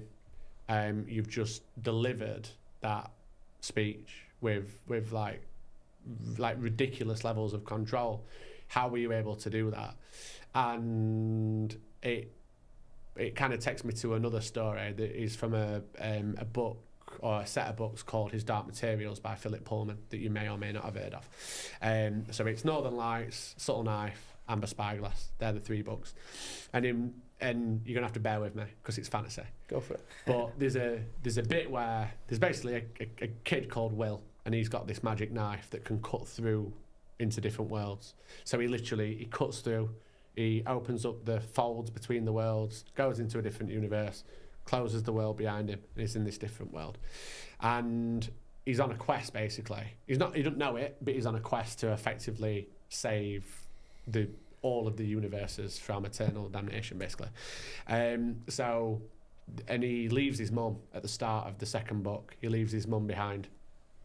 And there's a moment where he's cutting through into one of the worlds, and as he's about to cut, he thinks about his mum, and the pain comes through his body and into his hand, and thinking about his mum, the knife completely shatters, and it for like 3 or 4 or 5 chapters they're in like proper peril, because without being able to get into these worlds freely, they can't get away from danger, they can't get to where they're going and whatever. And a talking polar bear fixes the knife for him. And once this talking polar bear has fixed his knife, he says to him, "When you use this knife, you've got to stop yourself from thinking about the pain that you feel for missing your mum." And he's like, "Yeah, but I can't stop thinking about the pain that I feel for missing my mum." He's like, "I'm not asking you to stop thinking about it forever. Just stop thinking about it for that moment. So while you're using that knife, just that pain or that whatever it is, just park it over here. Don't leave you, but just put it somewhere else. You use the knife, you go through, you close it up, and then that pain can wash back over you, and you can cry yourself to sleep, and you can whatever. Yeah. But in that moment, while you're trying to achieve that thing that you're trying to achieve, just master and control that feeling that you have within you." And in terms of resilience, I use that technique a lot. I just compartmentalise. I just take the pain and take that difficult moment that I'm feeling, it elsewhere, and just park it for however long I need to, so that I can achieve what I need to achieve. And then when I'm in my downtime and I'm relaxing, then it can all just wash back over me. And I can, if I want to cry myself to sleep, I can cry myself to sleep and whatever. And I think that what I did on that day to deliver that speech, in the same way that my dad did his, and the same way that my sister got up and said something as well, we all did our bit. That's effectively what we did. We were in pain. Of course we were. It was a really painful day. And you managed to do that without shedding a tear and just put your brave face on? I think that the last line where I said, "Listen, I really, really, really, really wanted to go to Italy, but I'm going to make sure that I enjoy Holland," my voice might have cracked a bit, yeah. Just. Because I know it's a similar topic, but a friend of mine, I'd not spoke to him for a couple of years, and we actually grew up on the same street. And he was very, very close to his granddad, like best friends. His granddad would take him to the golf club, watch him at balls, play golf, football, every single sport. And he heard his granddad passed away. Yeah. And I went to the funeral, and he didn't know I was there. Right. And he did a speech for his granddad, and he came on stage and he said, "Granddad, my best friend." You were gone. And I was just gone. Yeah. And he walked out the church carrying his granddad, and he saw me, and it gives me like goosebumps now just thinking about it, because it was like such a powerful moment. But I was just like, the resilience to get up and do a speech at a funeral, whether it's your mum, your granddad, whoever it is. I think that's like, you've got to show a lot of resilience there. I'm a nightmare at funerals. I cry at every funeral that I ever go to. It's just ironic that I managed to not cry at my own mum's. That's crazy. But it's I'm same at weddings as well. Yeah. Whenever I see my mate turn around and start crying when his wife's walking down the aisle, I'm like, oh no, they're off again. He loves it already. But again, I think it was because I knew I had to try and master something, and that ultimately, if I didn't master it, then it'd have took over me, wouldn't it, completely? And I didn't want to be that. On that day, I didn't want to be that. I wanted to be strong for people, and I wanted people to kind of look at me and think, do you know what? If he can do it, if he can be this strong and have his head held high on this day, then I can be strong and I can hold my head high. If he can do it, I can do it. That's what I wanted to get across. Lead and inspire. Yeah. Lead and inspire. But yeah, I do amateur theatre. You got straight into it. You got deep there. I were in Greece a couple of years ago. I played Kaniki in Greece. But I've done it. I've always been into it since I was a kid. Like I did, obviously only school stuff, but like I were Bugsy Malone when I was like 14. And then for some reason I kind of didn't do it. When I went to university, I just stopped. And then I never got back into it. And then when I was 30, out of nowhere, got back into it and did Joseph and his Technicolor Dreamcoat, and I wasn't Joseph, I was the Pharaoh. Could have left that bit out. Yeah. Well, no. Again, humility. I don't want to make it like it's something it wasn't. I wasn't Joseph. Always the bridesmaid. Yeah. So yeah, did Joseph, and then I did Titanic, the musical, which is nothing like the film. People were like, "Oh, were you Jack? Were you boat?" Like, no, I wasn't the boat. I wasn't Jack. Jack wasn't even in it. They were like homeless man one. Who I also wasn't. I was one at first class passengers. You wouldn't be first class. Of course, darling. Yeah, and then I did Wedding Singer the musical, which is that Adam Sandler film that's been made into a musical. I did that. And then obviously the biggest thing I've done is Grease, that was at Sheffield City Hall in front of sound like Carl Frouch, in front of 2,000 people. Sheffield City Hall was 2,000 people, and it was sold out. So there were 2,000 people a night for 5 nights, watching me dance like criminally out of time.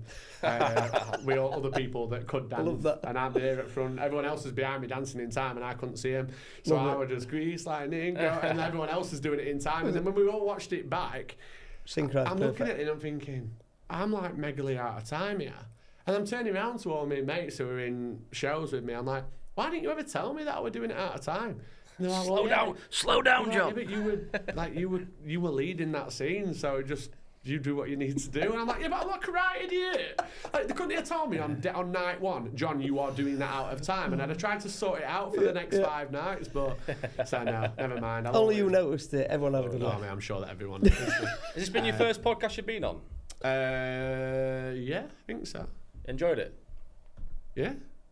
Sound? Yeah, sure. Do you know what? It's been nice to get to know your journey. Obviously, listeners are going to know that whilst there's been a business front that actually people know more than that, there's a lot to John Warburton that people don't know. And the resilience has been a big part of your career. That has been a big change. But in business and personal there. It shows, obviously, the humility that you talk about is actually played a big part in both your personal life and your business professional life. But feels that way. No, I've enjoyed it. It's one of those things where obviously, like you talk about engagement and the way that the world's going, this is a thing, innit? As much as obviously, like, I don't know if this sort of, you can cut this out if you want, but every man and his dog's doing a podcast, aren't they? Like, it's one of those, but there'll be people that do it well and there are people that don't. Absolutely. And obviously, the purpose for Raw Ambition podcast is just to highlight people like yourself, people in Doncaster and surrounding areas. I've got great stories, whether you're in business, you're on, artists, singers, whatever you want to be. Let's highlight the positives of Doncaster. Take away that negative stigma of Don is this, that, and the other, and put Doncaster on the map in a positive way. I mean, I was spending 2 hours yesterday emailing all the MPs trying to get them in here. Well, what I can absolutely say for Doncaster is that this place has absolutely given me a career. Doncaster has given me a career, because before it, up until 2013, I was just bumping around a little bit, still not fully certain about what I was from a professional point of view. And I found what I was professionally in Doncaster. So I owe that to this town and city. Because it was a town. No, it's bang on. Well, listen, thanks very much for coming on. You're welcome. I've enjoyed it, mate. I'm sure we can do this again. Actually, we'll get Layla as well. Get Layla. Yeah, nice one. Cheers, John. That's different question.